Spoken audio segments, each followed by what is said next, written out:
Anisha est sur son petit nuage. Samedi soir, l'élève timide et réservé du château de Damary-les-Lys a remporté avec brio cette nouvelle saison de la Star Academy, récoltant 57% des votes du public face à Enola arrivée jusqu'au bout avec elle. Depuis ce prime marqué par la présence de Robbie Williams mais aussi de Nolwenn Leroy, dont l'attitude a quelque peu agacé, Anisha vit un véritable tourbillon d'émotions. Mais pas le temps de se remettre qu'elle doit déjà accorder tout un tas d'interviews.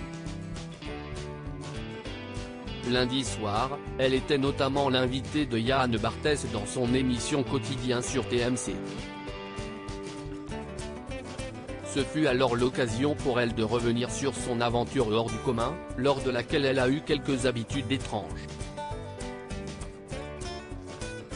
Mais surtout, Anisha a évoqué son passé compliqué vécu à Madagascar où elle est née, plus précisément à Tananarive la capitale. Un passé qu'elle a résumé ainsi, des conditions de vie assez difficiles, on s'en sort comme on peut. L'enfance a été difficile dans la Star Academy, Anisha avait déjà brièvement parlé de son enfance, sans rentrer dans les détails mais simplement en indiquant avoir été brisée de la même manière que sa guitare cassée qu'elle ne quitte jamais.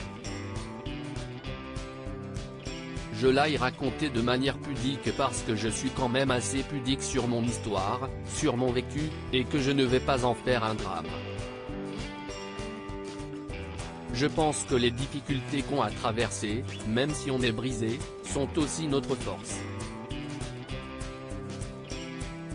J'ai vécu ces choses et ça m'a rendue plus forte, j'ai eu le courage de faire cette aventure, préfère-t-elle se réjouir.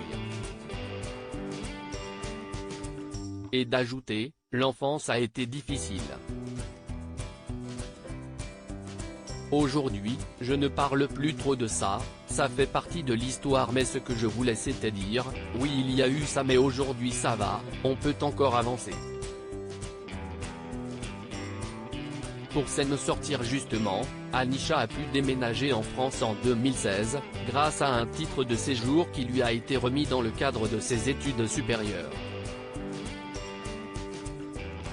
Avoir eu la chance de pouvoir continuer les études en France, c'était une grande opportunité, la CI estime à dernière année, je suis en management et marketing digital, a-t-elle encore confié.